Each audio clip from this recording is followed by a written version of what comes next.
வணக்கம் உறவுகளே, நான் எனக்கு தெரிஞ்ச ஒரு பதிவு போடுறேன்.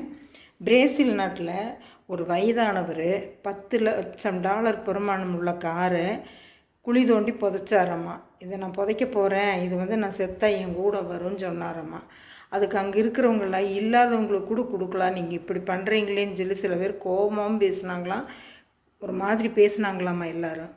அதுக்கு அவர் சொன்னாரம்மா, நீங்கள் விலை மதிக்க முடியாத மனித உடம்பை கண், நுரையீரல், கிட்னி, இதயம் இன்னும் எத்தனை இருக்குது விலை மதிக்க முடியாத மனித உடம்பில், அதை யாருக்காவது உதவி செய்யாமல் மண்ணில் புதைக்கிறீங்க, நான் இந்த காரை புதைச்சா தப்பு இல்லைன்னு சொன்னாரம்மா. அப்போ எல்லாத்துக்கும் தோணுச்சாம்மா, ஆமாம் அவர் சொல்கிறது கரெக்ட் தான்னு. உங்களுக்கு பிடிச்சிருந்தால் லைக் பண்ணுங்கள், ஷேர் பண்ணுங்கள், சப்ஸ்கிரைப் பண்ணுங்கள், பெல் பட்டன் அமுத்துங்க. இந்த நாள் இனிய நாளாக எல்லோருக்கும் அமையட்டும். நாமும் ஏதாவது ஒரு தானம் செய்வோம். உயிரோடு இருக்கும்போதே எழுதி வச்சிடலாம். நான் ரொம்ப நாளாக என்னோடய உடம்பை மெடிக்கல் காலேஜுக்கு கொடுக்கணுன்னு தான் சொல்லிகிட்ருக்கேன். அது எப்படி மூவ் பண்ணுறதுன்னு தெரியல. கடைசிக்கு கண்ணாவது தானம் பண்ணணும். இந்த உலகத்தில் வந்தோம், இருந்தோம், போனோன்னு இல்லாமல் ஏதாவது சாதிச்சுட்டு போகலாம். தேங்க்யூ.